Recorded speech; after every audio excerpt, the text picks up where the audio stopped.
so many people here. It's one of the things that I think is so special about our town, is that people really care about the town and want to be involved and want to participate in what's going on. It's more difficult now. We were just talking earlier, there's no more town newspaper, which I always found to be a great source of information, so it's much more difficult to know about and understand what's happening in town. So that's why we decided to have this little presentation. Just to start and level set, I want to make sure, today we're going to be talking about specifically age-restricted housing. That has been presented to the town over the last 15 years or so as sort of a magic bullet. And I've spent a lot of time analyzing the claims that developers have made over time and studying them, and then it turned out that we had a sort of a perfect laboratory to study it really well right next to us in Orange, the Fieldstone Village development. So we're going to use that as a case study and figure out what happened in Orange before, during, and after the development of Fieldstone. So to level set a little bit further, we all, I hope, understand that when you add regular family homes to the town that don't have an age restriction, like the homes that we all live in, typically that is a financial loss to the town because of the education budget. So if you have school children, you are taking more from the town than you're giving in taxes. And then there are people, empty nesters like me now, who 20 years ago had school kids, but now I don't. So now my taxes actually contribute more than the services I extract. And so that's how it balances out over time, we hope. And obviously the pitch is that the age-restricted housing will give taxes, but you won't have school kids, so it'll be a net gain. But as I'm gonna show you later on, doesn't necessarily work that way in towns like Woodbridge and Orange. So we're going to start off just who are we? My name's Kathy Wick. I've lived in town since 1997. I've been involved in the land conservation organizations in the town. I'm on both the Land Trust Board and the Park Association Board. Those are our two nonprofit land trusts in town. I was also involved with Massaro Farm for many years. And I do have a master's degree in public administration, and I was an executive editor of college textbooks in social sciences. And the reason I add that in is just because I'm a little bit of a data wonk, and this presentation is going to be very grounded in numbers, but we'll do a good job of explaining them. So Javier will introduce himself. So good afternoon, everyone. My name is Javier Aviles. I'm the new guy in town. I've only been here since 2017, as you can see. My wife and I, Kelly, moved to town. We were looking for the most controversial place that we could move in all of Woodbridge. So we found a place right next to the country club and have thoroughly enjoyed the conversation around the topic. So since then, I mean, having that in my back pocket, we knew that we had a vested interest in having the property succeed and be of benefit to all the town. And we kind of jumped in head first. We've served on a variety of boards.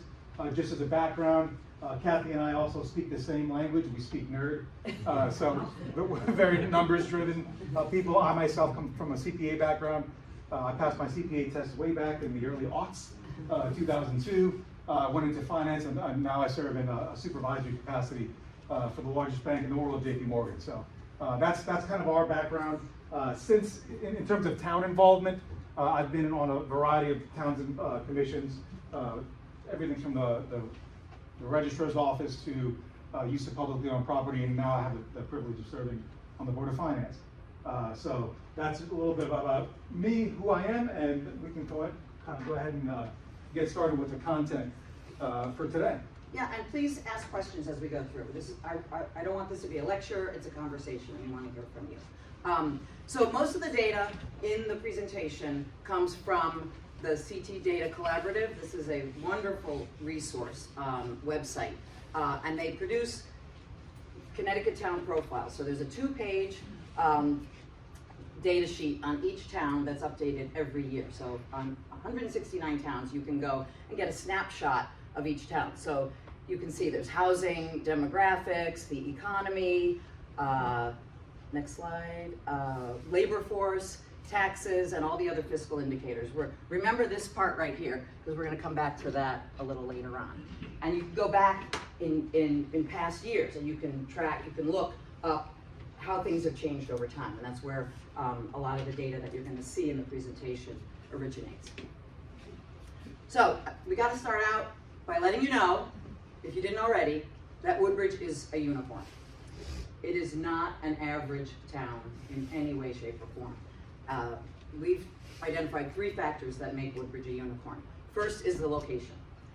10 years ago, when we were going through our previous plan of conservation and development process, the consultants told us that Woodbridge is the only town in Connecticut that borders a city but has maintained a rural atmosphere.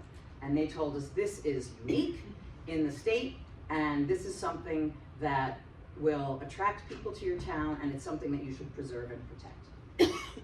Post-COVID, as you all know, based on your tax revals, Woodbridge has become much more popular.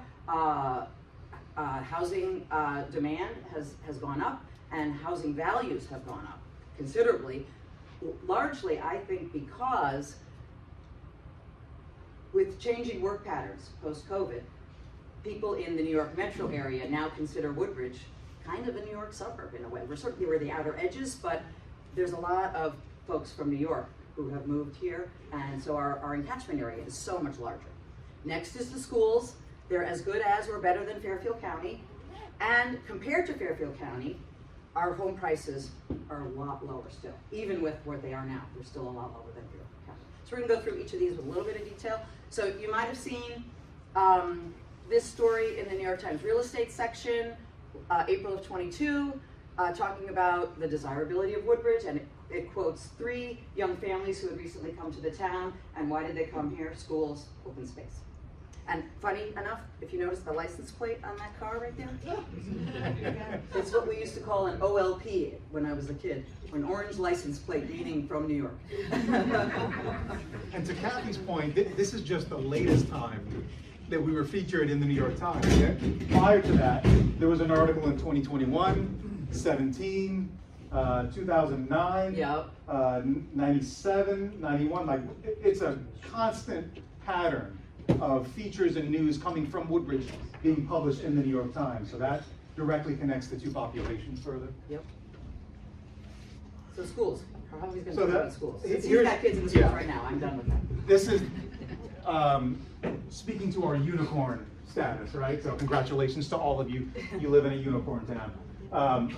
You can see right here the ranking of Beecher Road School.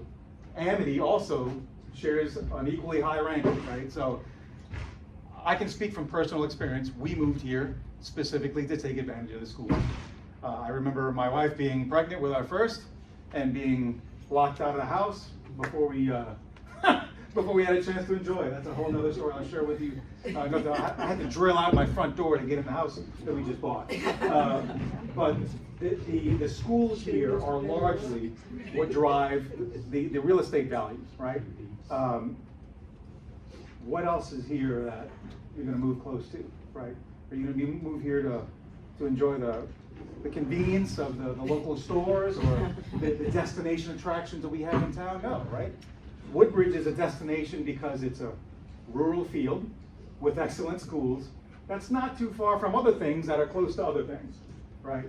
So that's kind of what this slide hopes to communicate to you, is that element, that it's a very, very large element, and we should all pay attention to that to make sure that as we go through budget season right now, we are appropriately allocating those funds, not just for the education of our children, which is the most important thing, right? But also that is one of the primary pillars that props up our property values as a town. The Zillow home values, you can see, this is yet another reason why Woodbridge is one of these unicorn towns, because we can educate our children at this high level despite having average home values that are significantly lower than those you'll find in Fairfield County. You wanted to say something real quick, Kathy. Well, I just wanted to say how surprised I was by the school rankings, going back one slide. I knew Beecher was a great school. My kids had a wonderful experience there, but for it to be ranked 45 out of 837 elementary schools in the state is really astonishing, and that it's so much higher even than those than Easton and Weston, and much higher than the Orange elementary schools, which I had no idea that the rate. Lynn, you're nodding, you knew, but I did not. Yes. So but the mill rate, compared to these other towns, Mm-hmm. do you have a listing of that also? Yeah. Okay. Well, We will there. later. Well, Good question, though. Well, but the mill rate is actually not a great measure because the mill rate, you need to know home values in order to compare. So what I'm comparing, tax rates, I'm comparing per capita taxes paid. So I'm not comparing mill rates. Because so for example, Greenwich has a mill rate of 11, but they pay higher taxes than we do, right? So the mill rate is a tricky number unless you're comparing towns that have similar home values. Those three towns do have higher taxes than we do, in addition to having higher home prices, but their average income is higher as well. So, but for someone coming in from the outside, looking for a place to live, if you can work remotely, you can get just as good schools or better in Woodbridge for a significantly lower cost of real estate. So that's what makes us distinct and uniform-like. And what's your name? Dennis? Dennis, thanks for asking that, because selfishly, I'm gonna hijack the conversation right Please do. now. Because right now, we as a town are going through budget season. And mill rate is really not a good way to compare towns, because it's a number that we back into. We as a town collect our grand list, so we assess the value of all of our property. And then we come up with a number that we need to spend as a town to function. That includes schools, public services, administration, all that stuff. And then we factor in something, we do some math, and we come up with a factor that we divide that value by, to come up with a number that all of us will pay individually based on the value of our earnings, right? So a lot of people think that we as a town, the values go up and the town says, yep, we got all this money, now let's go spend it. Right? That's not what we do at all. First we come up with a number that we need to spend to continue function and operation of the town, and then we compare that with the value of the grand list that we have, and then we meet in the middle after a very long and thorough look at the budget to see if we can control that as best we can. Okay, it's a perception that I hear a lot. Do you want to just mention about the reval and the fact that the mill rate is likely to go down significantly? Oh yeah, I mean that's and for I don't want to guarantee, right? But I can practically guarantee you that your mill rate's going to go down, right? We as a town have a budget. We've got a history, a long history of the items that we spend in each category, and the Board of Selectmen and the Board of Finance take those decisions very, very seriously, right? So I don't want all of you to think that the town is going to come into this cache of money and now say, yeah, we have all this extra money to spend. That's not the case. You had a question. Yeah, you made a remark when he asked about mill rate. You responded that the actual per capita cost is a factor that maybe you should include. And I just have a thought on mill rates and taxes, and I'm very much of mixed feelings. My taxes are so high, I am appalled. I am horrified by what I pay in property tax. However, if I spend $200,000 less on my house buying here, and my taxes are $10,000 higher than I wish they were, it takes 20 years to burn that investment savings. So all in all, I tolerate the taxes. I think they're absurd. I think there's a lot of spending that should be reviewed more carefully. But all in all, the taxes we pay balance out over a period of residence in the town. Yeah, and I think that sentiment is accurate to why a lot of people here. We all live here by choice, right? I could move somewhere else and pay less in taxes, right? Get a similar education for my kids, but I choose to live here. We like it here. I think the schools here are second to none, but I'm biased, right? And quite frankly, as high as the taxes are, if you have 2 kids in the school system, as we'll discuss later, you're getting a deal.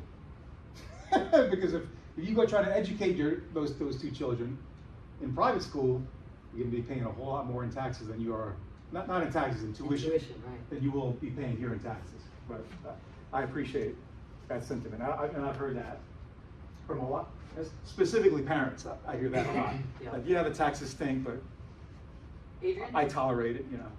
Kathy, you were talking about the fact, maybe I shouldn't bring this up, but the fact that we're a unicorn. Yes?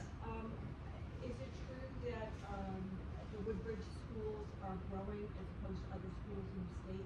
Yes, we will get to, thank you, Great question. we will get to that, that might even be the next slide. I can't remember yet. Not yet. Not yet, we have a yet. couple slides, we're We're gonna definitely. tease you, Adrian. We're gonna talk about that in just a minute.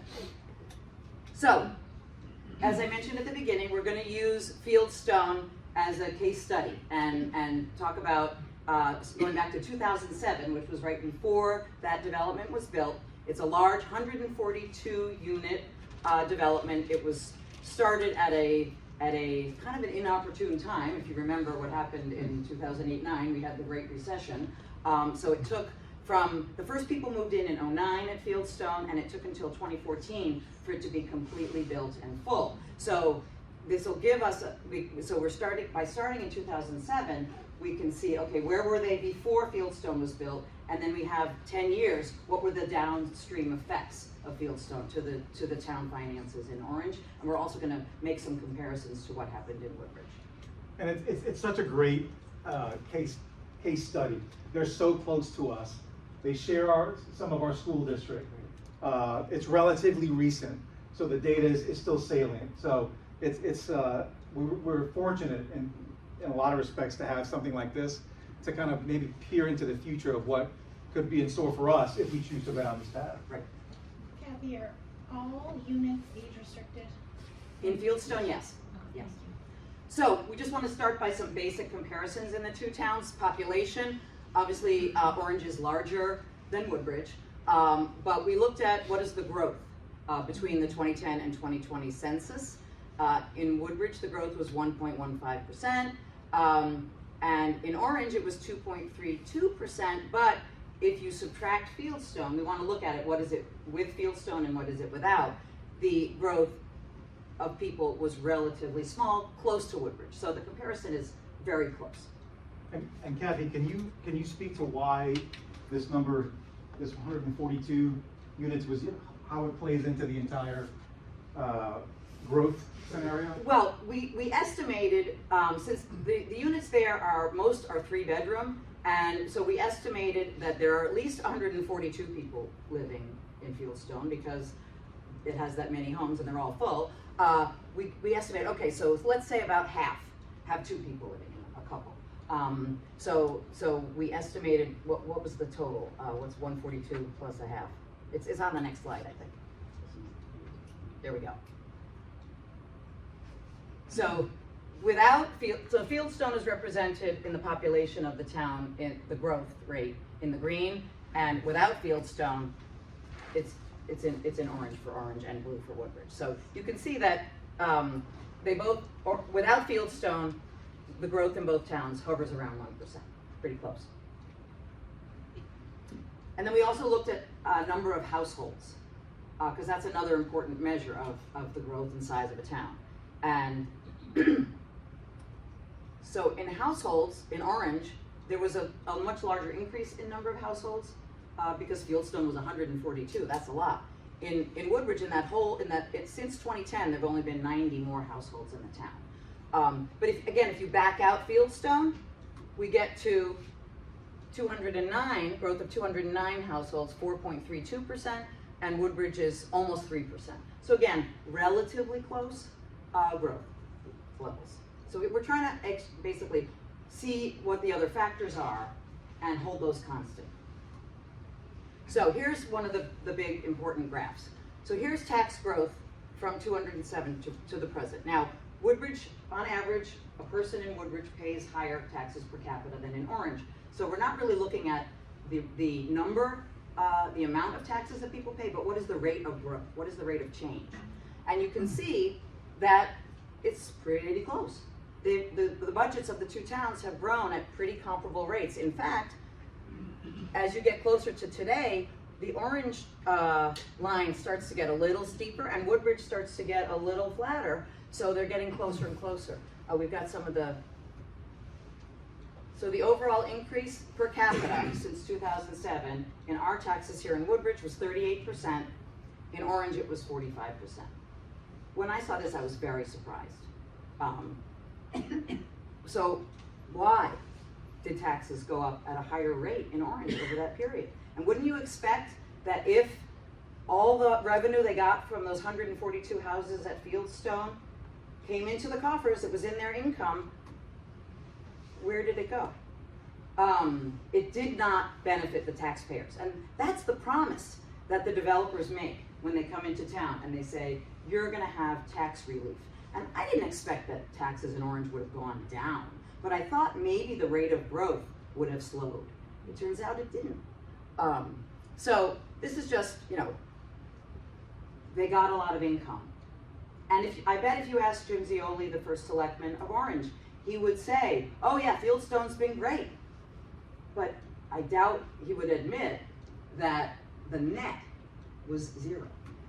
Did you have a question? Yeah, I had a question. The new bill down in Toll Brothers, which are the 55 and older. Yep, Have we seen any benefit from the taxes that have come in there? that's a hobby question. Not yet. That's Like, coming. What is the benefit of that? That's coming next year. So those, up until this year, it was taxed as empty vacant land, right? Okay. Now that they've constructed homes there, it has now been added to the grand list and revalued as homes for sale. Okay. Can I just add to that? Yeah. To my recollection, this time last year when we were going through the budgeting process, I believe that we, not in tax revenue, but in the permitting costs associated with development, gained some income. Yeah. Marginal, but it, It's barely worth mentioning. it's Yeah. barely worth mentioning, But it's better than nothing. it Yeah. did help us in our budget season last Yeah, year. and that will continue as well, because now they're in phase 2, right? So they're building the second half across the street. So we'll continue to realize some permitting revenue there. But most of the gain from that property is gonna come from the revaluation of the homes as fully constructed and livable homes Right. in next year's And now budget. there's more congestion or whatever also, so, okay, great. Right. It sounds like what you're suggesting is there may be no gain if it's comparable to what's happening. Is that correct? For a few different reasons that we'll get into very shortly. Yeah. So when I was, as I mentioned, I was shocked that taxes in Orange continued to increase at the same rate. The overall budget growth was the same as Woodbridge, basically, actually a little bit higher. And I thought, well, okay, they got lots of money from these 142 homes. Where did it go? And so I looked into the budget in Orange, and I found that it went into education, which is what they say it won't do. So the numbers are the numbers. This is the cost growth, education spending growth, and the issue is not the raw number, but the rate of growth. In Woodbridge, our education cost growth since 2007, as you can see, was 40%, slightly higher than overall budget growth, but just a little. In Orange, it was 61%, much higher than overall budget growth of 45%. Yes? So, there could be a lot of things buried in that 61%, couldn't there? I mean, the decision about what the education budget is not just how many people there are. What happened in the budget over that period of time? Was there capital expenses? The capital would be separate. Yeah, these are the operating Yeah, budgets. so, were there decisions made about things that needed to be more invested in? I mean, I would want to understand what are the components of that. Right, well, there are a lot of components, clearly, that, I'm not privy to in another town. And we could stretch this presentation for many more hours if we had the time to go into all of that. So I'm just trying to show you where there was a big bump in the spending.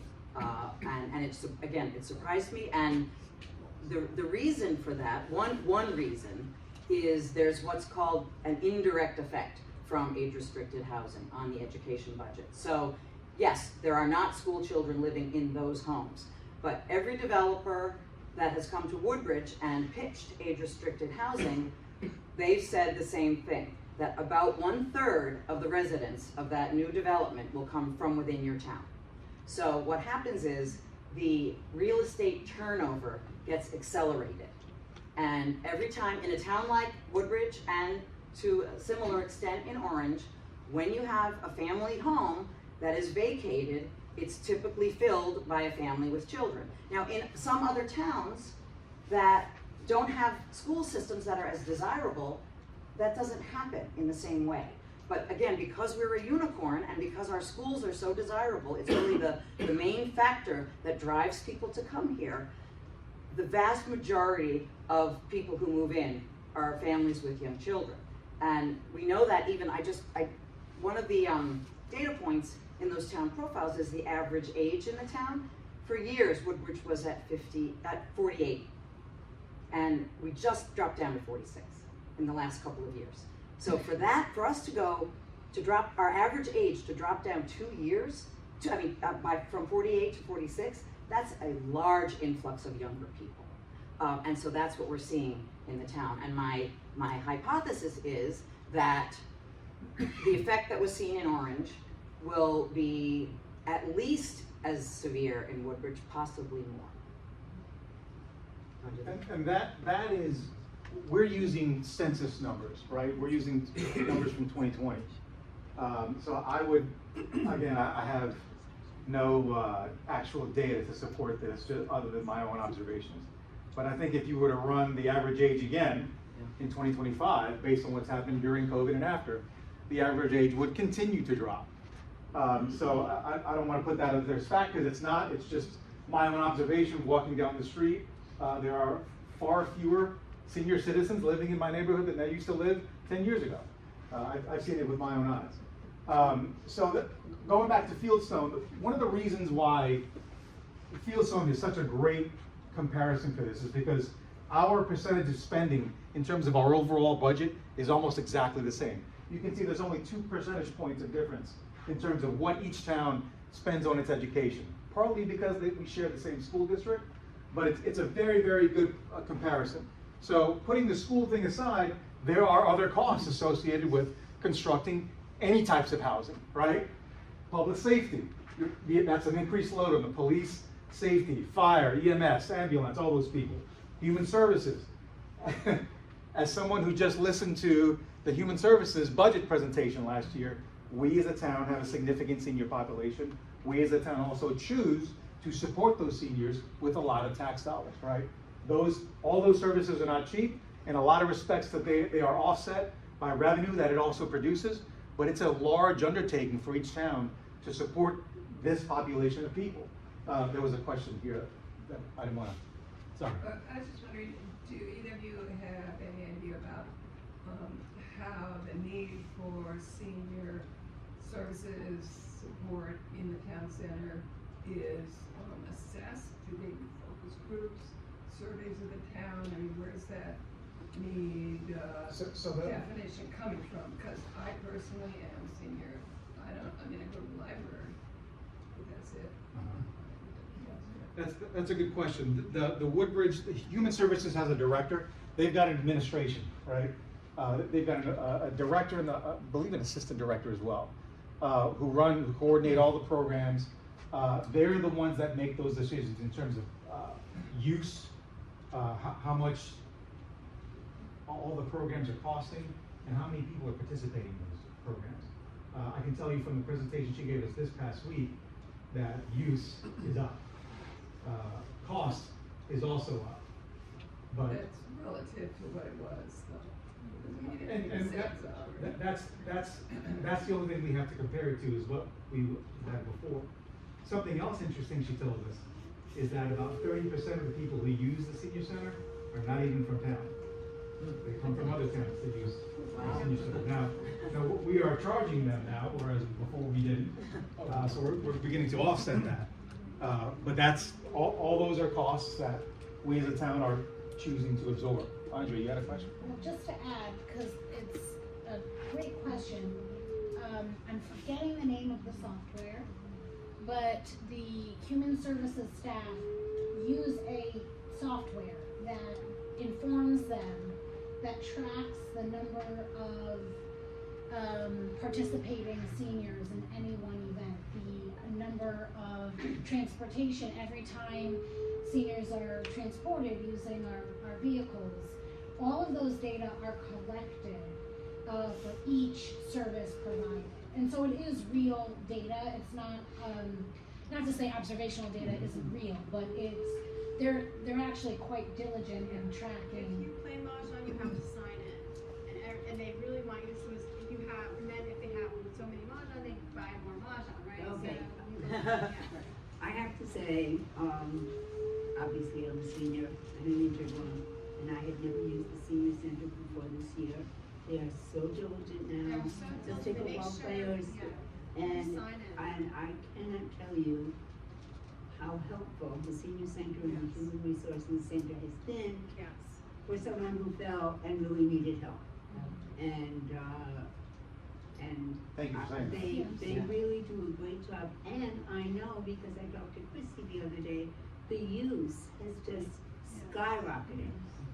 And you know, when they do their programs to vaccinate, and it's just amazing what this group does, Yes. and they are to be congratulated. Yeah, and And there's a core thanked. of people that are always there, it's become a really nice community, Mhm. and you do have, and they really want you to sign in, because the more you sign in, the more we can give you, you know, Mahjong, or I mean, whatever they need, so it's been a beautiful thing since they redid the center. Right. And there's youth services yeah. too, they're just gearing to say that there's Youth. youth services. Yeah, I hear you. You already said that there are a lot of people from out of town. Yeah. Playing mahjong and at the There convention. was, but now that there's more people in town, it's like, those people have to pay, and, you Who know, has to pay? the people who are from out of town, if you come, you have to pay, Are they still coming? yes, because it's so fun, so. I mean, anecdotally, we had the experience of one person who used to live in Woodbridge. Yeah. She moved to Milford. Right. She just likes it here in Woodbridge. All our friends are here, you know. Everybody, it's really nice. If you haven't been to the senior center, I'd highly say come, like, cause it's really been great. Great, And now thank you. there's Mahjong, there's Canasta, and there's, And you there know, are people sometimes playing there are pinochle and bridge, I mean, every day, there's more going on, and I just think they do an Yeah, but, amazing job. you know, not to hijack this, but also if someone's injured, I'm a physical therapist, so I do home care in this town. They have a huge amount of adaptive equipment that you can Right. use, and they're absolutely wonderful. And they have tax support Yeah. if you need help with the tax. Absolutely. I found that out after I broke my foot. I didn't know. Cheryl, did you? Is youth services under human services Yes. as well? Yes. Because I know youth services, when our children were in, I think it was elementary or middle school, they also provided, services and events for the kids. But I always found it surprising that it was for all three towns, but Woodbridge was paying even if the kids were from out of town. Yeah. So again, that's another thing that, similar, I guess, to the senior center, where people from out of town, even though they are part of our school district, why would we only be paying for all of these kids, and why aren't other towns contributing to that? They are now, yes. Now, one question, is Fieldstone privately owned, or is that the town of? Oh, no, it's a condo, and they have an HOA. So they do their own paving, They do their own, plowing, they yes. do their own trash and everything else? Yes. So the town doesn't have to pay for that? Correct. Not yet. More on that later. Not yet? More on that later. I've represented a number of municipalities around here where homeowners associations are supposed to provide these services. They often will not or cannot collect the money from their members to pay for these things, and it devolves back to the town. It would not, under any circumstances, Guaranteed. assume that homeowners associations are gonna cover everything. Well, the other thing to throw in here about the homeowners associations is, I recently learned that in Orange, the Fieldstone Homeowners Association has brought class action lawsuits against the town 3 times after every single revaluation, and they have gotten a significant proportion of their taxes taken off.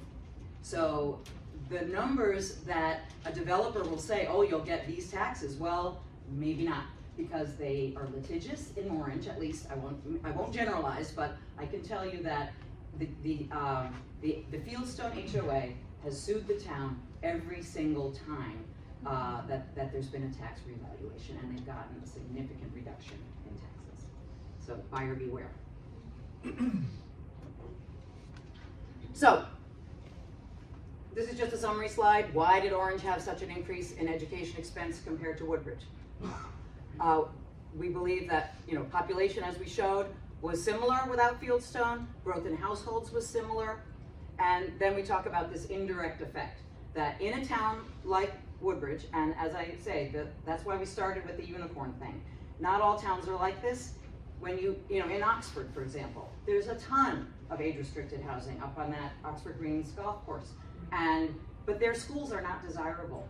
And so when people, if someone who lives in Oxford, in an old neighborhood in Oxford, moves to Oxford Greens, the likelihood that that house is filled with a family with school children is much less than in Woodbridge and Orange, where it's virtually guaranteed. And so that's the difference. And that's why a town like Oxford might achieve a net gain from age-restricted housing, and Woodbridge and Orange do not. So that, And go back to Beecher. that effect is exacerbated here because of how highly ranked our schools are. The education system is the primary driver of, I'm gonna call it importing of people into, right, moving into Woodbridge. Education is driving that. So here's some data. This is from the Beecher Road School enrollment projection from last year, right? So between the periods of 2013 and 2023, Beecher enrollment rose 15%, okay? Statewide, that number went down 8%. So Connecticut is already kind of a special place nationwide in terms of public school enrollment increasing, right? So Connecticut was still down, but not nearly as much as other states in the country. So now we get super local. Woodbridge's growth in that time, 13%. So this is the newest data they have. So it was 13% between 2012 and 2022. So let's look at similar districts around here. What happened there? 9.8% in Monroe. That's a growth up number in Monroe, 9.8%, okay? Orange, what did Orange do? 2.6%. In Bethany, we're down 9%. In Chester, down 11%. And finally, Guilford and Madison. Guilford's down 16%, Madison's down 18%. These are all schools that are kind of in our group. Their enrollment's all going down. That's not happening at Beecher. Beecher is way up, and the projections are that it will continue to increase. Excuse me. Yeah. So if Orange did not have a significant increase in the amount of kids, then how does that affect the cost? Because that makes no sense to me, what you're telling me. Right. Respectfully. They still had an increase. It did, but it's significantly lower Well, than.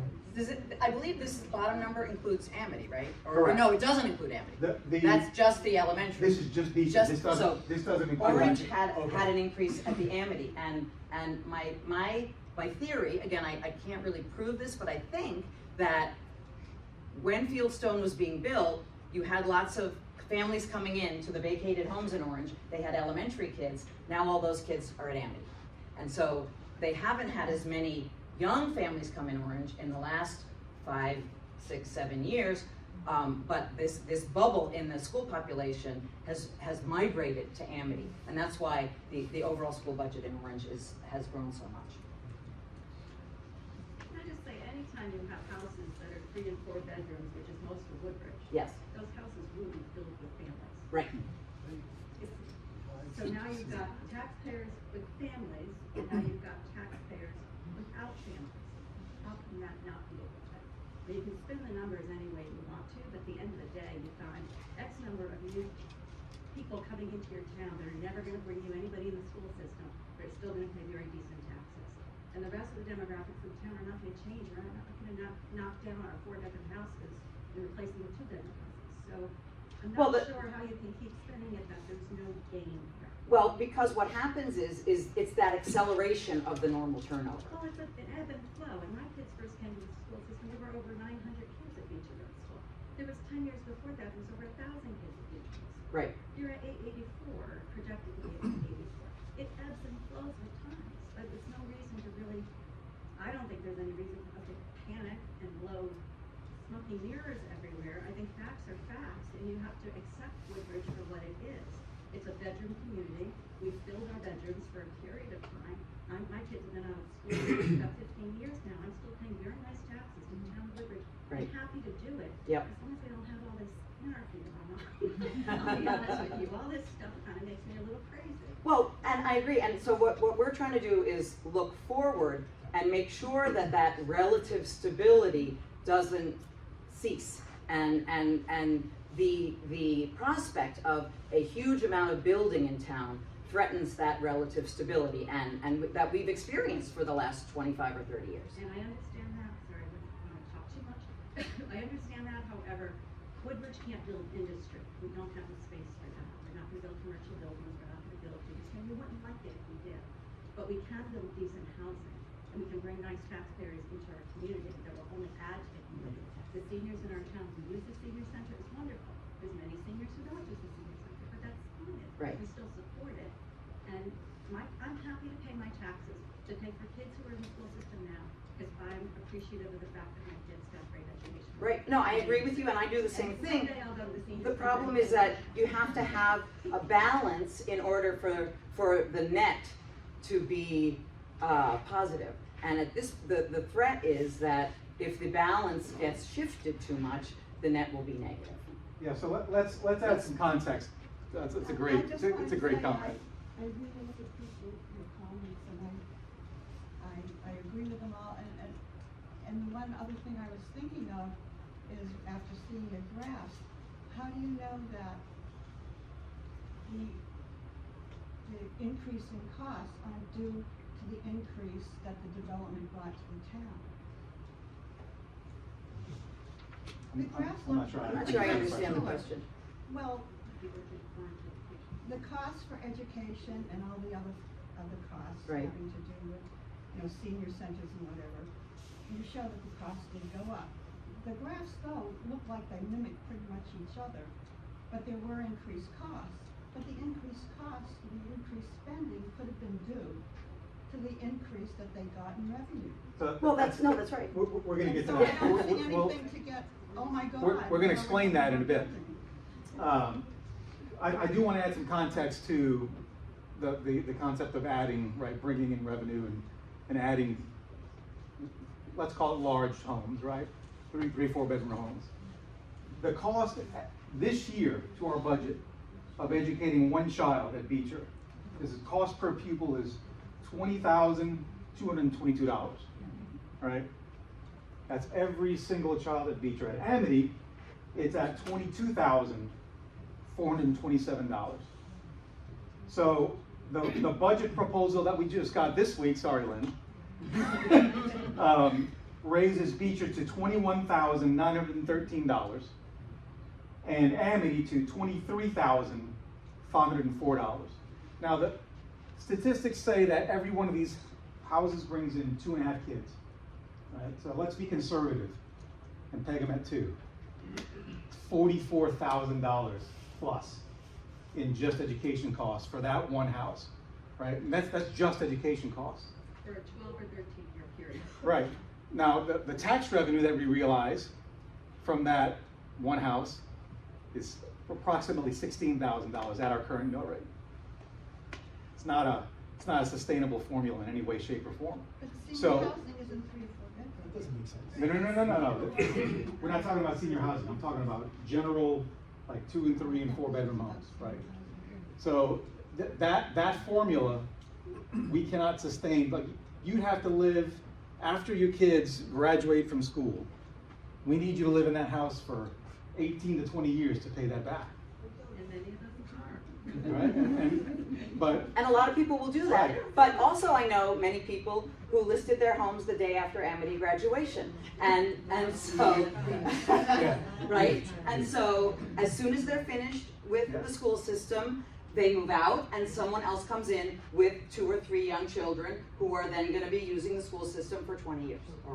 And census data says that's not happening. The average age keeps getting younger. Right. Right, and that's where we see that effect. Right, but that's why if you can add in the over 55s as a steady tax base, that's not adding to your education But the whole point is that over 55 adds indirectly to education because it makes people move out quicker and it accelerates the turnover, and that's what happened in Orange. It accelerated the turnover and they got more school children in the vacated homes because the 1/3 of the people in an over 55 development, again, typically come from within that same town, and it's most likely that those people would not have moved so quickly. It would have happened in a more gradual way.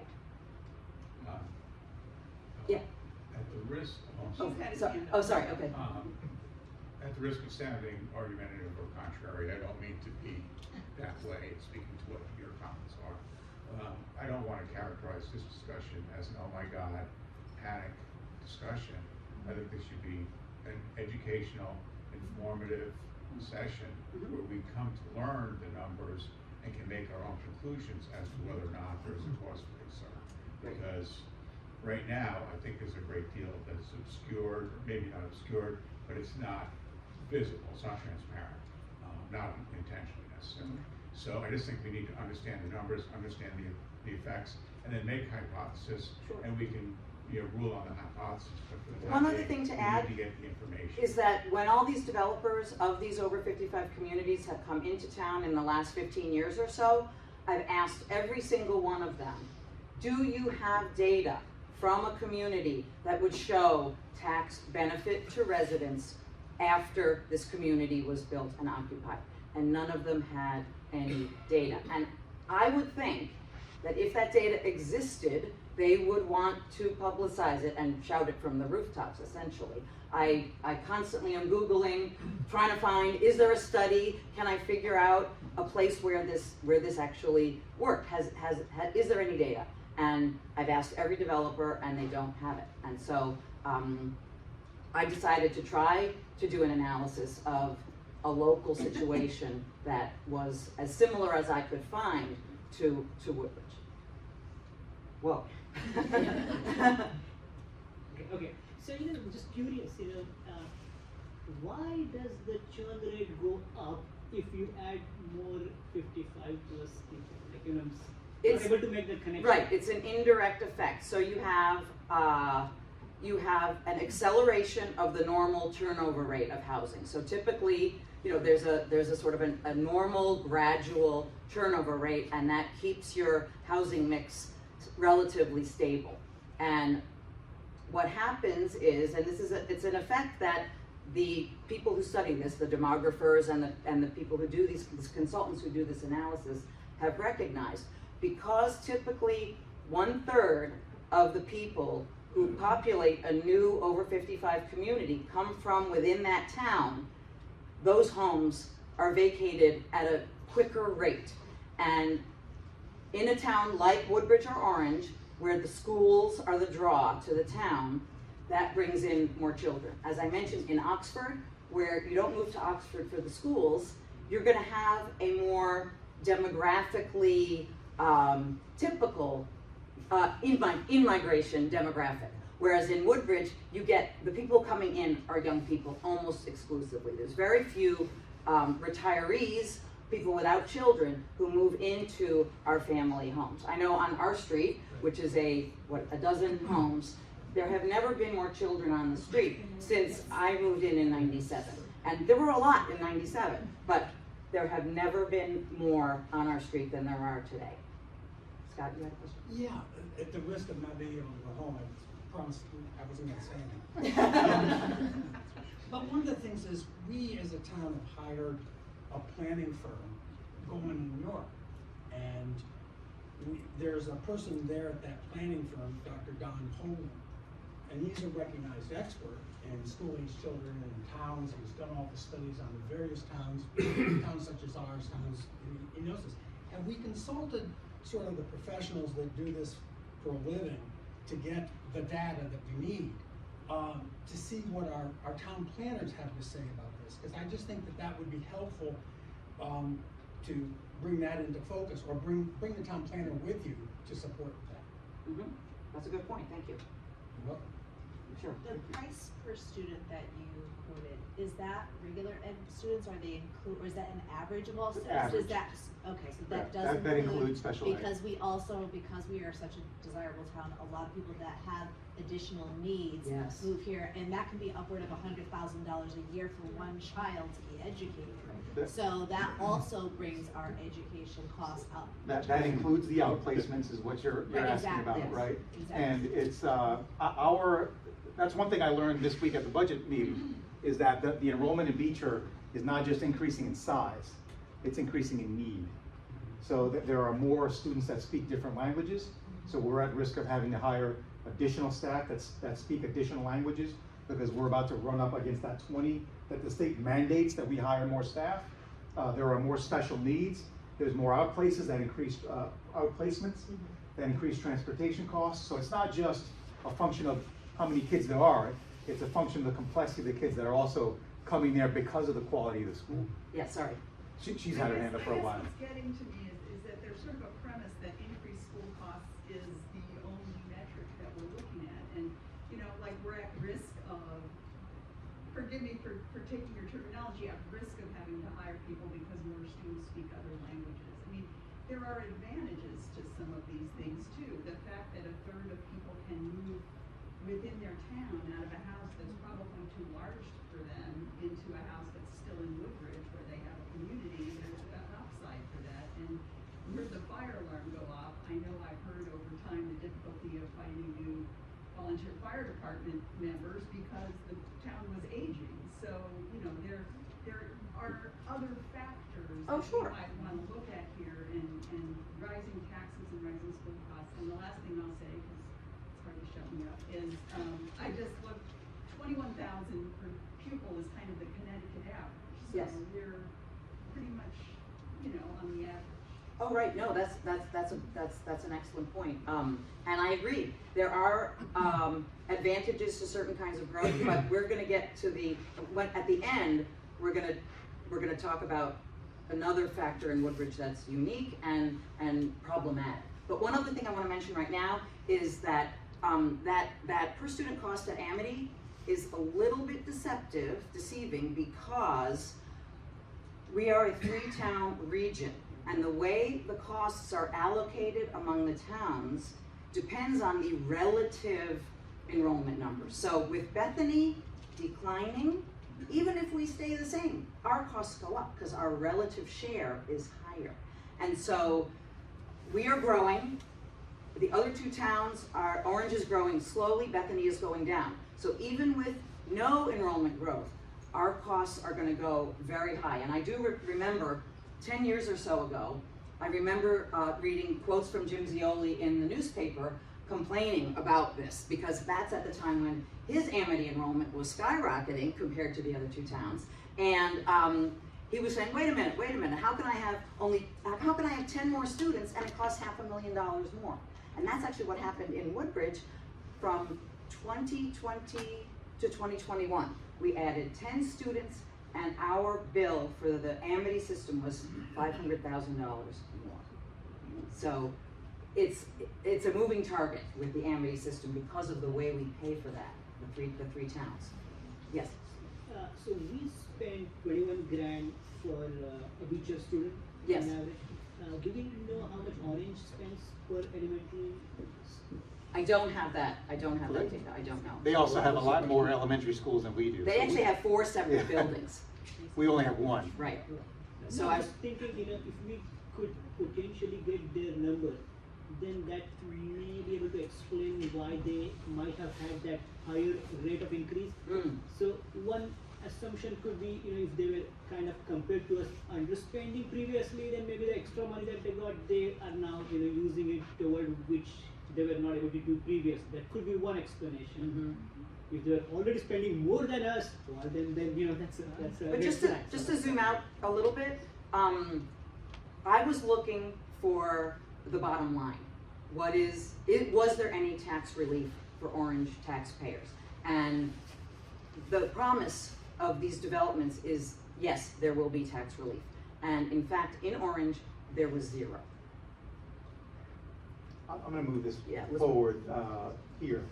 So this is kind of what we've already been talking about, right? There's a natural sequence of events that goes more housing, more revenue, great. More housing means more school enrollment, higher taxes. We've kind of laid out mathematically. Now, I do want to address, to your point earlier, the benefit of housing is not financial in nature, right? I fully recognize there are a whole host of other reasons why housing is extremely valuable and we need housing. We're not trying to advocate against housing. What we are trying to get you to see is the mathematical relationship, and sometimes the deceptive nature in which these kind of things are thrust upon a town in the auspices of, you know, lowering your taxes or lessening the burden. So that's one thing I do want to point out. Kathy, I don't know if there's anything you wanted to No, keep going. add That's that. good. So the question is, okay, Orange had this big education budget increase. Why didn't their taxes increase even more? And the reason is that Orange has a much larger commercial tax base than Woodbridge. In Orange, they have the Post Road, and the commercial taxpayers contribute much more than they extract from the town on the whole. And really, the way I look at it is sort of the commercial tax base is like the foundation of each town's fiscal house. Orange has a 23% foundation. Woodbridge has a 6% foundation. And those numbers come from? Yeah, this is what I mentioned before. We're going to come back. So if you want to go and nerd out on the town profiles, this is where you want to go for this number on the second page. Commercial industrial share of the net grand list. In Woodbridge, it's 6%. Now, 25 years ago, it was 10%.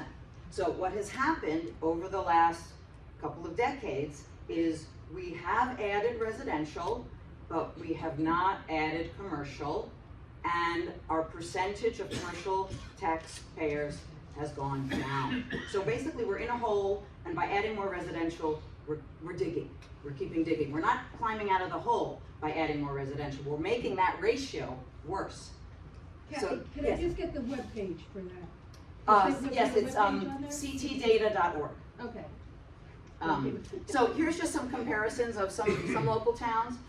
So Woodbridge at 6%, Orange 23, North Haven is 23, and I've always people have always looked at North Haven as kind of a great example of a town that has a really good balance of commercial to residential. Milford has 20%. New Haven, obviously, very large commercial tax base, 40%. Reading is just a little bit better than us at 7%, and then Easton and Weston are teeny tiny. And their taxes are higher than ours, and they have much less in services than we offer outside of schools. Hard to imagine. So, How do you have less than all we have? mostly public safety. Public safety. The police and fire departments are much Good point. smaller. Yeah. Because that's a huge, as you know, was that about That's the other $4 million a year in public safety, or is it more now? It's under 4, it's 3.3. Okay. I remember from That's last year. just police, that's just police. That's police. just police. Okay, The- then the fire's fire another departments, million, I yeah, the fire department's another 1.1 Right. million, that So- was last year. So it's around 4. Up again this year. 4.5. So, while we're on this topic, and not to, if this is too much of a digression, we can not address my question, but do you have a sense of the other costs associated with these housing dynamics? So, of, not education, Right, yes. but of Yes, the police. consultants, the planning consultants, as Scott mentioned, they have a number, and, you know, I don't know what the number is today, but it's somewhere between 2,000 and 3,000 per adult Well, resident. so that Malone and McBroom study from 2014 Yeah. gives the cost. Again, this is 2014 numbers, so take it with a grain of salt. Residential costs the town $1.16 per square foot. Open space is 38 cents a square foot because of the costs. And that includes not just education, but public services. So to clarify, that means for every tax dollar revenue, it costs 38 cents in Correct. services. It is For a open cost space versus to the town. housing, which Yeah. it costs 16% Yeah, and that's more. the housing figure includes the tax revenue we received, Okay. offset with all the costs, including in some cases education. Okay, now commercial, you're asking where commercial is, it's somewhere in the middle, I forget the number. I wanna say it was 50 some odd cents per square foot. Right, so there's profit to the town. Yeah, Yeah. I think what Andrea, I'm sorry, excuse me. I think what you're asking, Andrea, is what other costs are incurred with 65 and over or whatever? You know what I'm trying to say, housing. And are they It's not disproportionate to educational. the I don't- revenue? And I don't quite understand. what Cause the that is. indirect, so you've done a thorough job of, depicting or educating us on some indirect effects for us to be mindful of. What are some of the direct, Well, yeah, we had a slide back in the Okay. beginning, and those blue bars, it was, you know, police, fire, EMS, Okay. roads, plowing. but the cost, I'm sorry. Yes. That's what I was. Oh, and again, the planners estimate, they have a number that they put on that, it changes every year depending on inflation and whatnot. It's somewhere between $2,000 and $3,000 per, so each resident who would move in, an adult, not using the school, would add 2,000 plus 2,500-ish per year, of cost. But that's typically going to be less than they pay in taxes. So those people, adults without children, are profitable for the town in that sense. Thank you. Except, that number that you just used, does that include what Al said about, what happens with HOAs? No, that wouldn't include that. It No, that, doesn't include what the town would have to pay if HOAs aren't doing what they're supposed to do. I mean, I've heard a lot of horror stories about HOAs. Right. Which I probably shouldn't even say. Yeah, no, this is sort of a broad, general Okay. number used for estimating the costs. Thank you. So, basically the visual here is that if you think about our town being our it's like a fiscal, how is our fiscal house? Is our fiscal house in order? Our foundation is too small for the size of our house. At a 6% commercial tax base, the foundation cannot support the additions. So we've you know, in this visual, we've got cantilevered additions here. They're not supported by a strong enough foundation. And Orange has 23% fiscal foundation. So that's why they were able to absorb more housing, more students without their overall tax rate skyrocketing. Joyce? Could you explain why this town hasn't focused on development of commercial property? No, I cannot.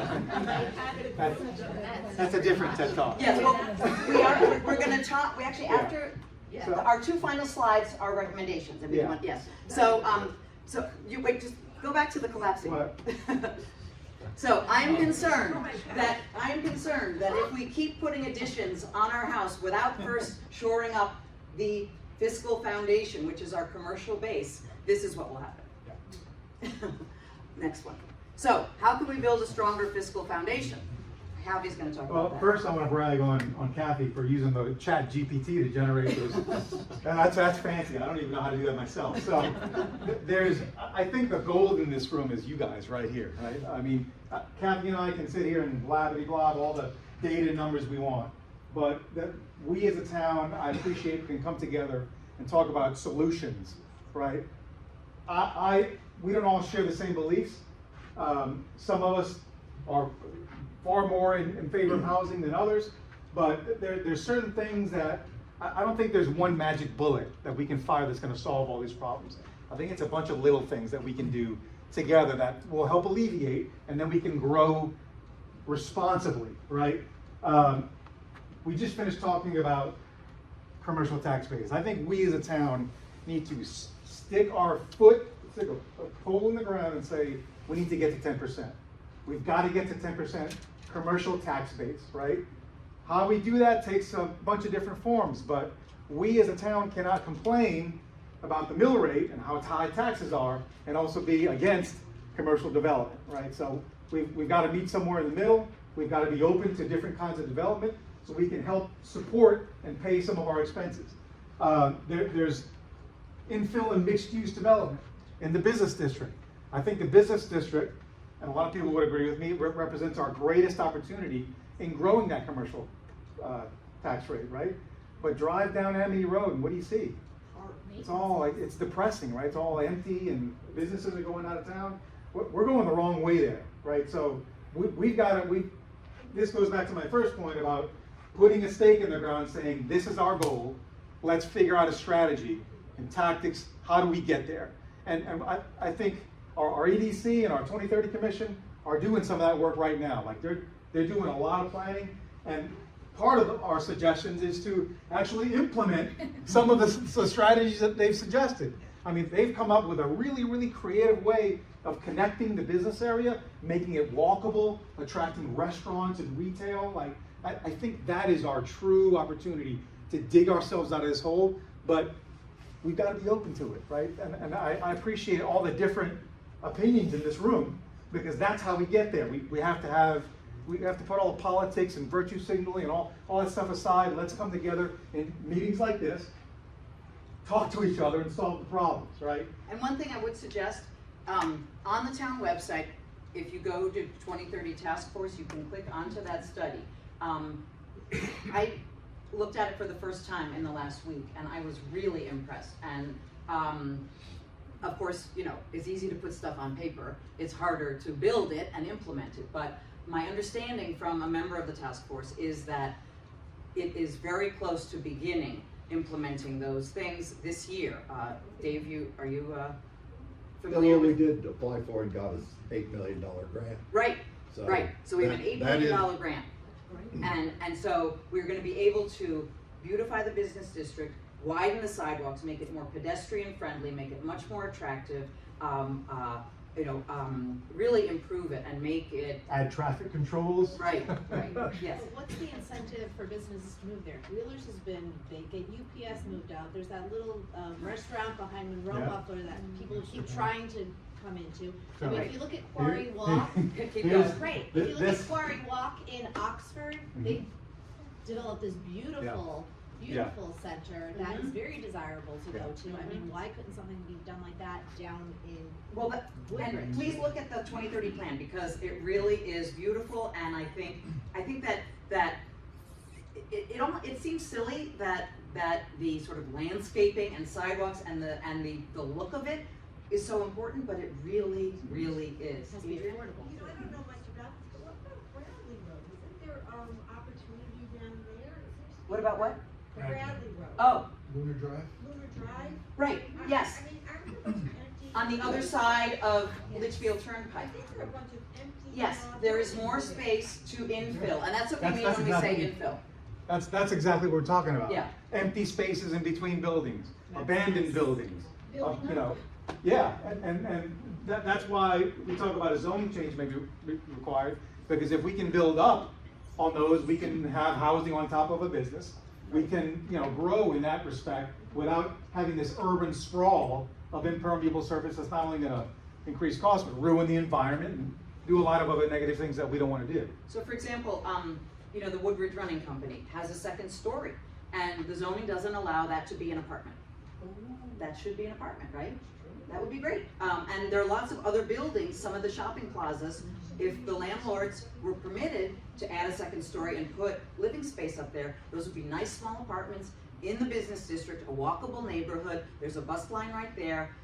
People can walk to everything they need for daily needs, doctor's offices, physical therapy, a couple of blocks to Stop and Shop. And that's how you sort of start to get some synergy. I guess what I'm thinking of is, I'm going back to Lunar Drive. I mean, there were a lot of commercial things that there used to be. I mean, bigger commercial things that would probably pay more taxes. Right.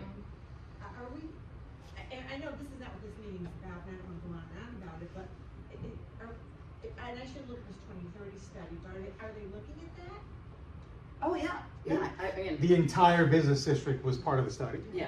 And you're right, like Tennis Central used to be there, and they're gone, right? So there's a lot of empty space. There's a lot of opportunity back there that we need to get We creative. need to take advantage of that. Yeah, but I think that the zoning issue has to be very carefully done. Yes. Because it's happened now with the zoning committee that's passed these laws, that they're gonna be having a 4-story apartment building on Fountain Street. I'm all for certain zoning for certain parts of town. Right. But once you personally, I don't know if I can vote for zoning, because as soon as you vote for zoning, then that blankets for the entire town, which means that there are people coming in. So I would be for this kind of thing down in the flats. Right. But if I'm gonna vote for a change in zoning, which by the way, we didn't have an opportunity to change, they just changed the zoning laws without even consulting any of the towns.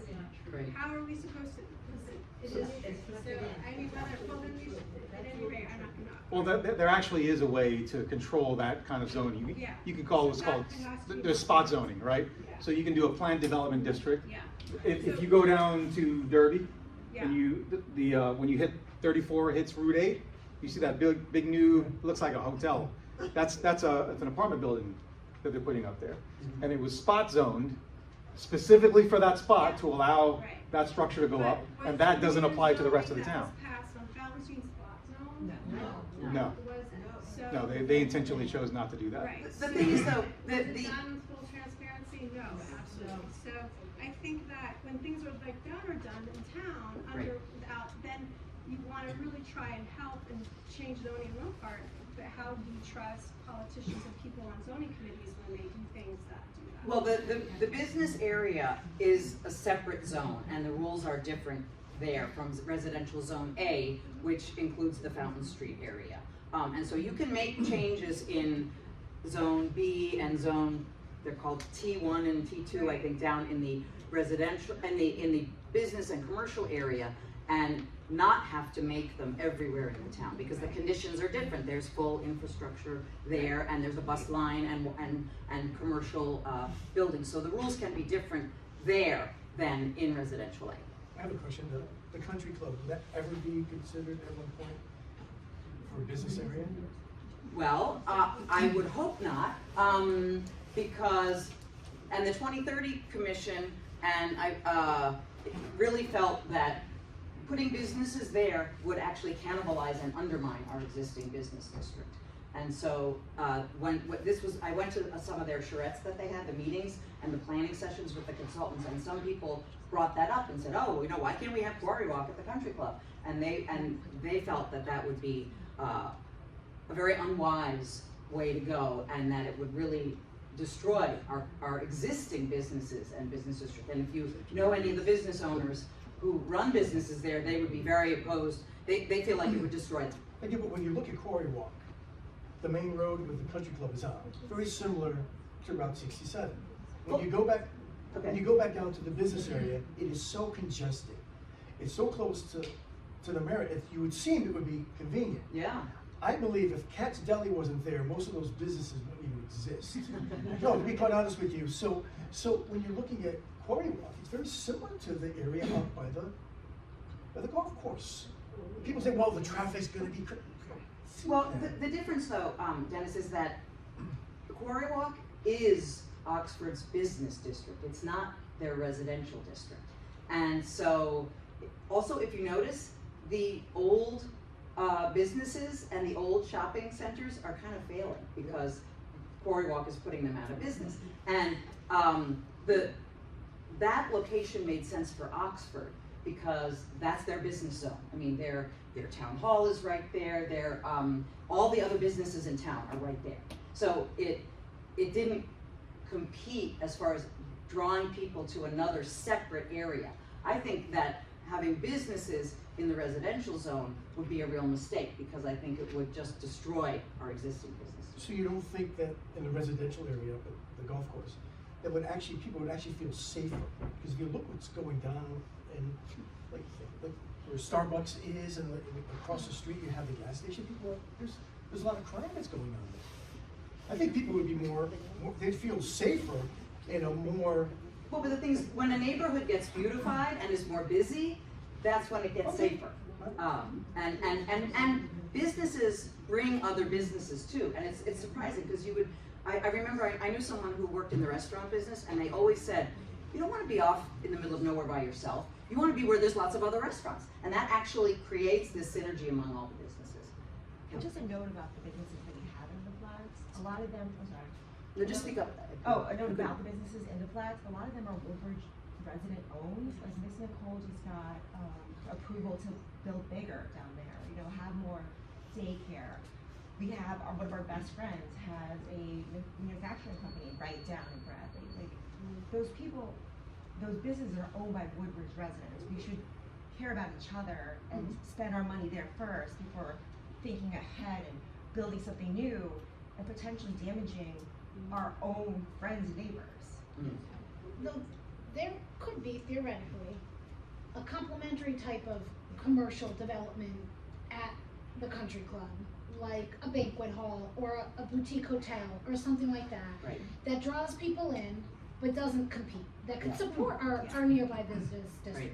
Just a thought, we have a master planning process for the going on. country club. And I noticed if you look at the And- survey, hotel is one of the options Yes. that is mentioned, and, you know, I know not everyone agrees with this, but I actually think we should look into that pretty seriously, especially if, I don't know if everybody knows, but the Yale Golf Course is undergoing a complete renovation and is now gonna be open to the public, and that is considered a top 10 golf course in the nation, and I think it may be a national destination, and if we had a nice hotel a stone's throw from there, it's something we should certainly look into.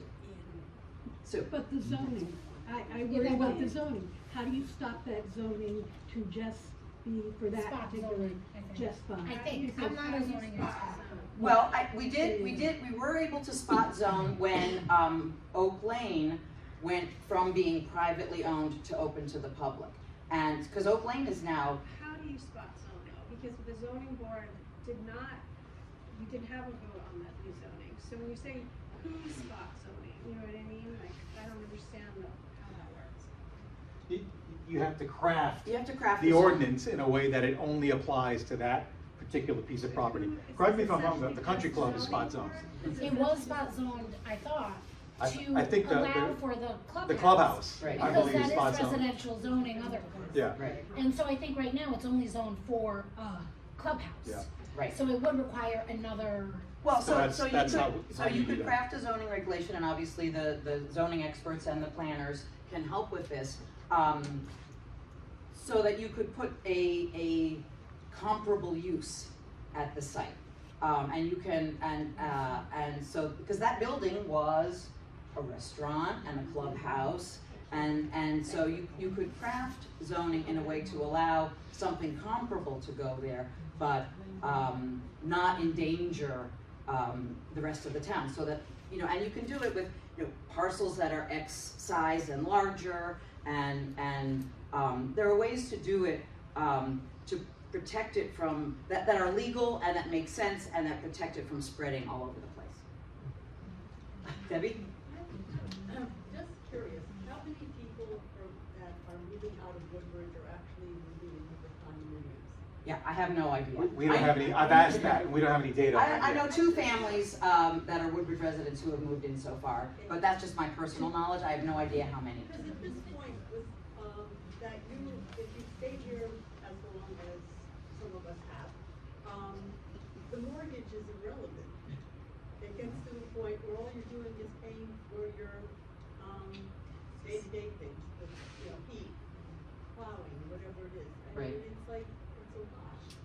So I don't understand the purpose of, this is personal, of moving down there. It makes no sense. Neither do I. but Well, that's I a wouldn't wanna personal live there, opinion. but, you know, to each his own.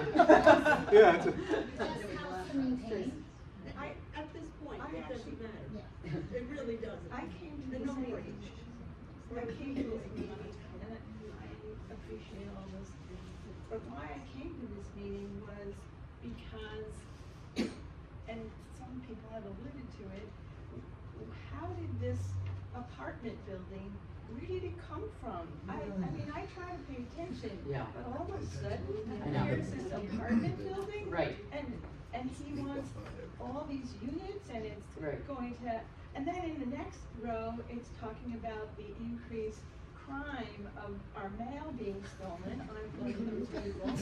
And stealing mail is a federal offense. Right. And it's really a problem in Woodbridge. Right.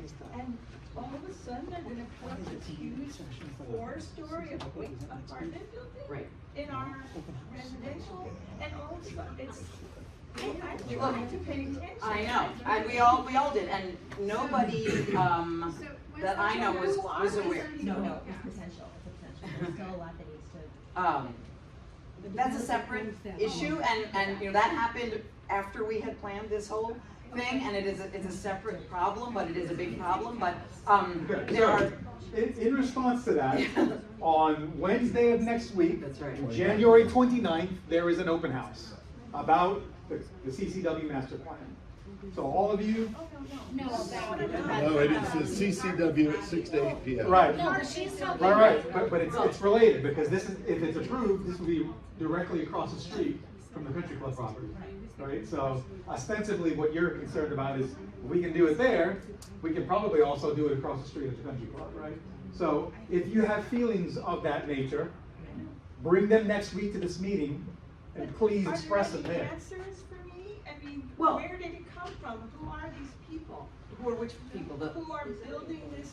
Well, it's a developer named Angelo Malisi, I believe, from Bridgeport, and he purchased the land, and he proposed zoning that would allow him to put this up in a place where before he suggested the zoning changes, it wouldn't have been allowed, and our zoning board passed it.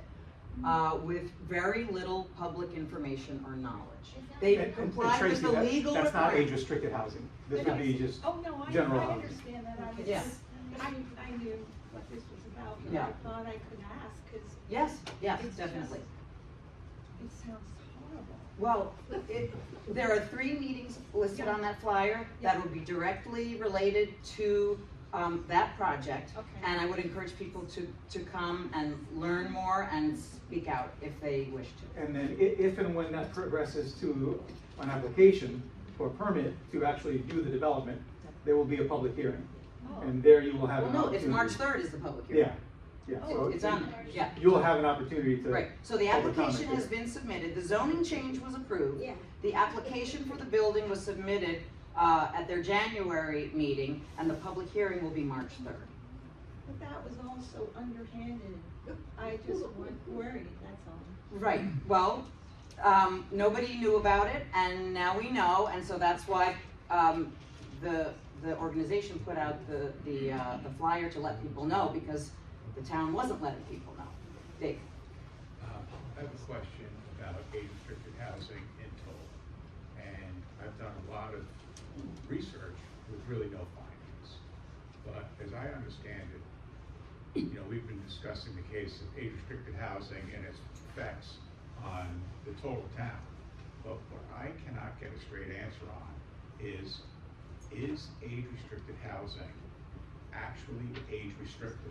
Because as I understand it, it is the homeowners association enforcement of title transfer that the house is owned by someone over 55 and not introducing children as permanent residents. Right. However, that is unenforceable by any legal body outside the homeowners association, which can be overturned like this. Al Smith can speak to that very well.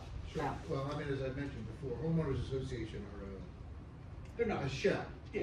They're a shell, because even if it looks good on paper, most people don't want to be policemen against their neighbors. Right? It's unenforceable.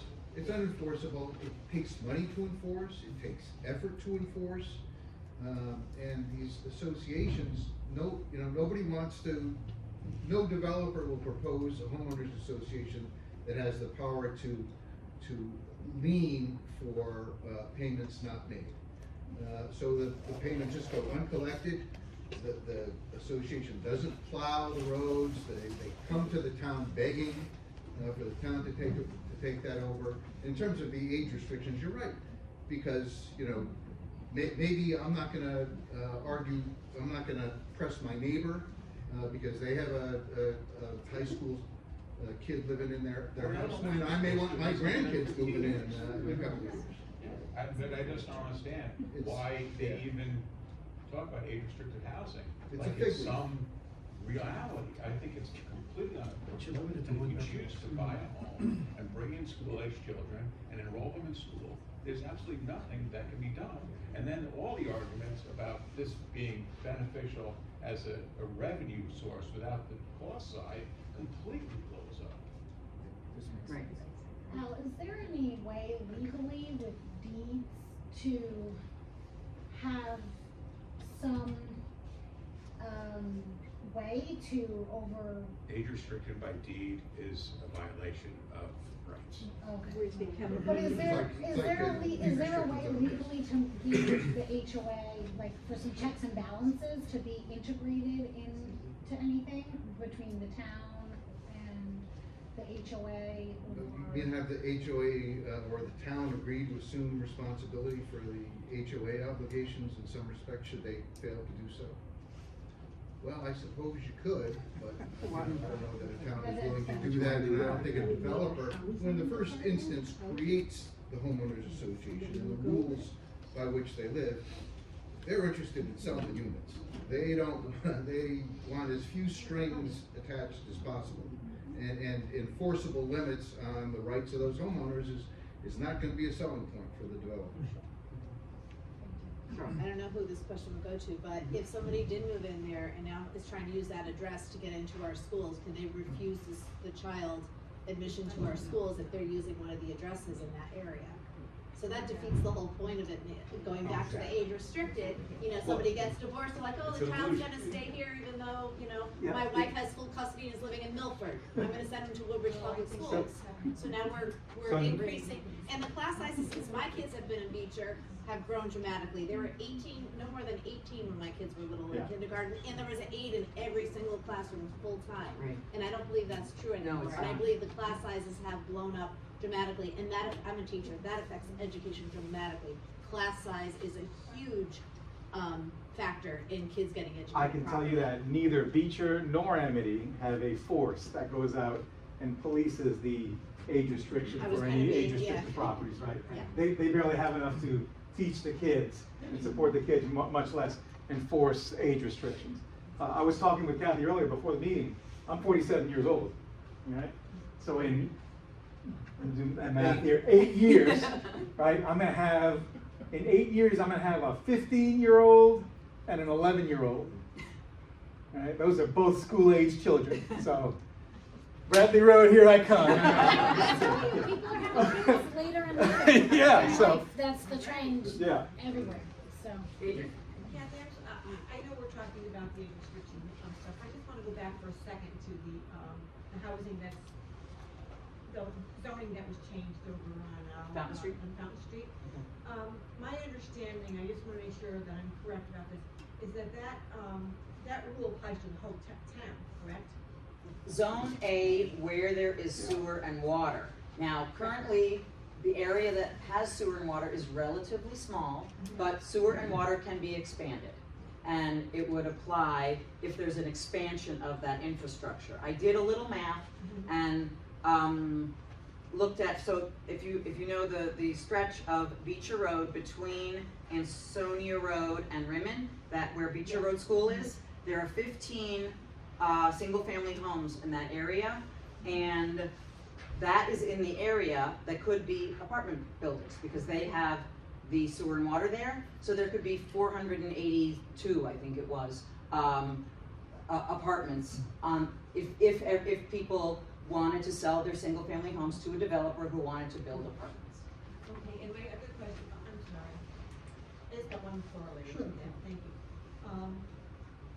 My understanding is that there is a way that the TPNZ can pull that back, am I right? There's some way to, Well, a different zoning regulation yeah, that's what I'm could be passed subsequently, but this particular developer is subject to the zoning as it existed when the application went in.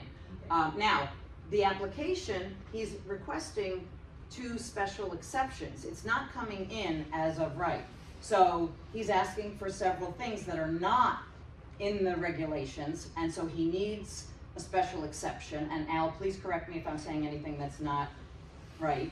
And so the zoning board does not have to grant his application as it is currently presented, because they're asking for exceptions to the zoning rules. If they change the application and have it fully comply with the zoning rules as they are right now, then nobody can say no to it. But right now, they're asking for additional things that are not in the zoning. They're asking for exceptions. Scott? Kath, could you just clear something up, and I think it's to piggyback on yours. This is one of the things I never hear very often, but it's never in the public water supply watershed, right? As an environmentalist, you understand the basins don't change. So none of this opportunity housing can occur in the public water supply watershed, regardless of infrastructure. I believe that is the case. I would have to double check the regulation. That would be good to check. I believe that. To make sure that you can't. I do not think that's the case. So I think that should be checked. Just a point of order for checking. The point is that he passed a recommendation to acre zoning back before I became first selectman. Now adopted it for public water supply watershed while I was first selectman. It was to protect the watershed from septic systems. And if you have a sewer system, then all that sewage is going to some centralized place for treatment. So I don't think the fact that they're in a public water supply. No, it's the zoning change I'm referring to. In other words, the zoning change that was made to allow it in the A, right? It can't occur unless there's public water and public sewer. That's right. But it's the zoning change, and it has nothing to do back when you were in charge.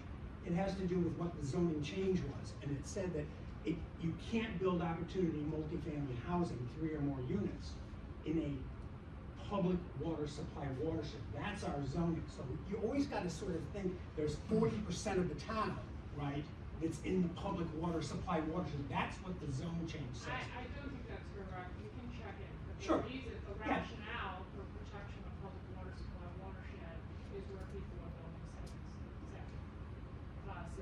If you don't have a septic system, then you're not subject to that. Yeah. Need for protection. It should be checked because there's an X in the box, and you should look at the zone. Right. So to build the stronger fiscal foundation, on the income side, there are things to do to increase revenue, but obviously every budget has two sides. There's also an expense side. There's two ways to make money, right? This last one I put up for my friends that live off of Newton Road and Route 60, what is that? Route 63? 67, Seymour The Road. dead zone in the middle of town. The new way that these cell towers are going out, they're not these huge monstrosities that you would see. They're tiny little microsites that they put on small poles. So we as a town could leverage all their infrastructure that we have around town, solve that problem, and also get some lease revenue. But that's just another idea of being creative to try to generate some revenue, right? The other side is we need to tighten our belt a little bit, right? There's two ways to make money. You can make more, you can spend less. We need to spend a little less. We've had a lot of discussion about the cost associated with residential growth, but what we haven't talked about is the zoning change that we've already done as a town, largely in response to a lawsuit that we were named in, right? Now we allow accessory dwelling units.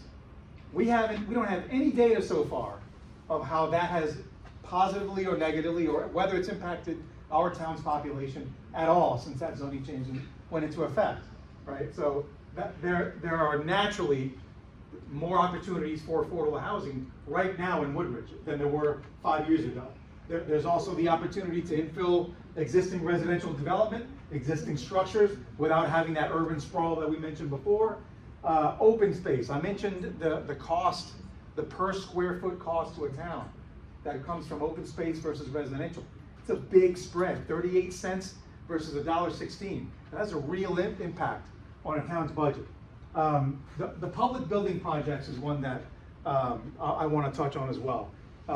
We as a town, I think, over the past probably 20 years, have gone shopping a lot at the Grand Store, right? And that's great that we can leverage a lot of state revenue that we don't have to come out of pocket entirely on. But we also need to be very careful about the strings that are attached, and also the money that we've got to match or add to these public building projects to make these things happen. There's been a lot of chatter I've heard about the storage facility behind the fire department, right? This is a project that started 15 years ago with the awarding of a grant, and it was rolled forward. So that originally started with a total budget of less than $500,000. Then we got estimates, the estimates exceeded $500,000. The firefighters went and raised money, right? So now it's at $880,000 that facility is gonna cost. The budget's, the grant is only $500,000. So we as a town are putting up the remainder of that. The renovation of the community center here is another perfect example. We are gonna get some state funds to potentially renovate the old firehouse.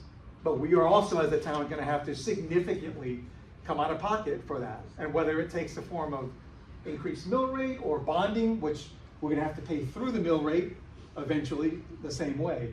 We've gotta be careful of these kinds of expenses. Over and above that, spending on town government, full-time staff is something we've gotta be really, really careful with as well. It's not just the salary expense to hire full-time staff, it's the additional 50% we have to put up and spend as a town to support that full-time employee with benefits, right? Benefits cost close to 50% of what you pay someone.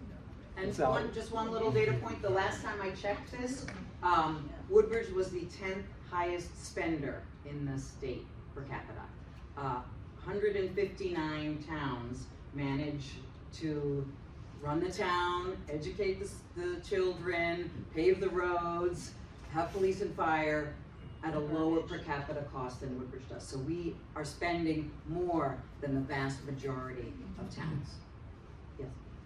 So, I like a lot of what was on the income side, on the expense side. This is the not so fun part, yeah. With the public building part, and I sort of feel like as a town of wealth, like we are, the grants that are being won by us should be going to other towns that need help more than we do. But the other piece, this is my radical piece, and then I will follow up with a more conventional recommendation. There are a lot of things we spend money on that we could probably share with other towns around us, like even fire department and police department, and I know that's horrible to say. It's a great idea. I really think that that's where we can get a lot of shares. No, I agree. Regionalizing some services, I think, is something that needs to be looked at very seriously. Very seriously and very seriously. Even just, I suggested just the dispatch. Just regionalize the dispatch meeting. Look at doing that, you know. I think there are things that we could look at. Well, I did not expect that.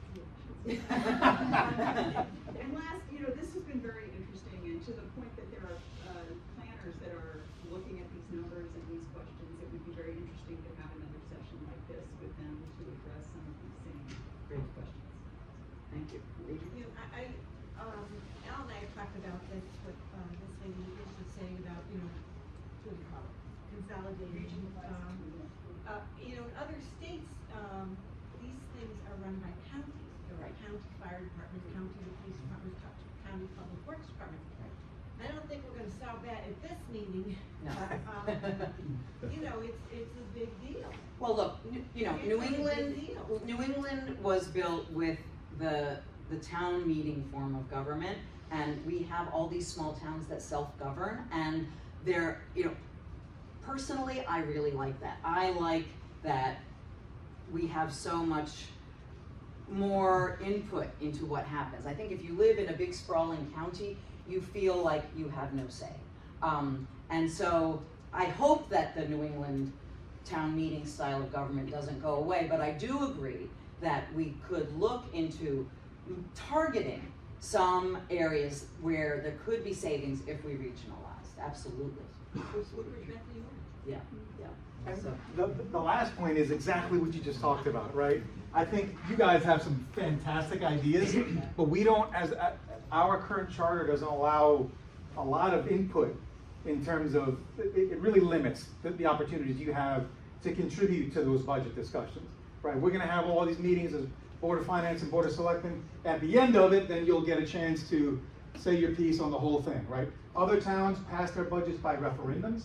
Other towns have their Board of Finance as elected positions, so we would be accountable directly to you with your vote. Like, these kind of things they have an effect on the decisions that are made, whether I have to come to you and explain myself every 2 years about the decisions that I made that affect you and your families and you know everything that we're going through as a town. So I appreciate you mentioning that point, because I think that is a place where we can improve as a town. And so the bottom line, those kind of changes, we would have to do a charter revision process, which we are overdue for and really should happen. We should look, the town charter is also a unicorn in that changes in it were made years ago in the 60s, 70s, I believe, that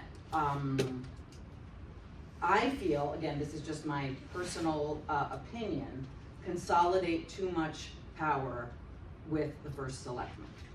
And I think there are things that should be done to distribute it more. So for example, when I looked, I researched, I could not find another town that had finance board members appointed rather than elected. Almost every town I'm aware of has a referendum on the budget. We you know. It's just us and Bethany. Right, and so what happens is you have a town meeting, you don't have a quorum, and so it passes by default. And I believe that if people knew that they were voting on the budget, there would be a lot more accountability. But even the quorum, we were at the firehouse, and we were there, and all of a sudden the firemen, everybody left, and it wasn't. So Well, I mean, that's a little shenanigans that was pulled that I know, time. but Yeah. I mean, that's just not fair to the Correct. taxpayers. I mean, they have a fiduciary responsibility to the taxpayers of this town, and for us to sit there, and then all of a sudden we thought we had a quorum, and now it's like they just got up and left, and it just undermines. It leaves a very bad taste in your mouth about how they do business in this town, and it's unfortunate. Well, and I've advocated for a budget vote for more than a decade, and I think we need to do that. And that goes to, that's the entire reason I think that your Board of Finance should be elected positions, because that empowers them to be a check, or checks and balances against the recommendations of both the first selectman and the Board of Selectmen, right? There's gonna be recommendations both, but if the Board of Finance are also accountable and empowered by the electorate to push back and say, no, we don't think this is fiscally responsible, like that increases Checks and balances. Yeah. When we first moved in 2001, and we got a letter stating that they're gonna, a one-time tax, because they misappropriated, I don't know, at the high school, so, over $1 million. $2.6 million, and I'm saying to myself, I go, okay, our property value, let's pay it. My wife's like, no. No, how many referendums did we have? 13, 15? It was crazy. I mean, you're talking about, I guess you're a couple $100,000, but you're talking about some millions of dollars. That these people that we trust. And then we go to these meetings, over at the firehouse. I'm saying, what's the point? We're here, we want our voices heard. And they got up and they left, and we had no say in the matter. It was disgusting. It shouldn't be done. It's sad. I think that's a definite place where we need to improve as a town and give all of our residents an increased voice and make them aware of how. Change the rules, right? I mean, something. Well, the charter, it's in the charter, so we need to open up the charter and do a rigorous charter revision process, and I would hope that when that's done, there would be some, look at what other towns do, because in this instance, I think being a unicorn is not a good thing. So, if there aren't any other questions, we can let you go. This has been much longer than I anticipated, but really appreciate all the questions. Yes. Oh. Is there a way that people could get access to this presentation? Yes, well, we're recording it, and we will figure out a way to distribute it and let you know, and I can also load the PowerPoint up online, and I'll let everybody know about that. So thank you for the question. Very informative. Thank you all for coming.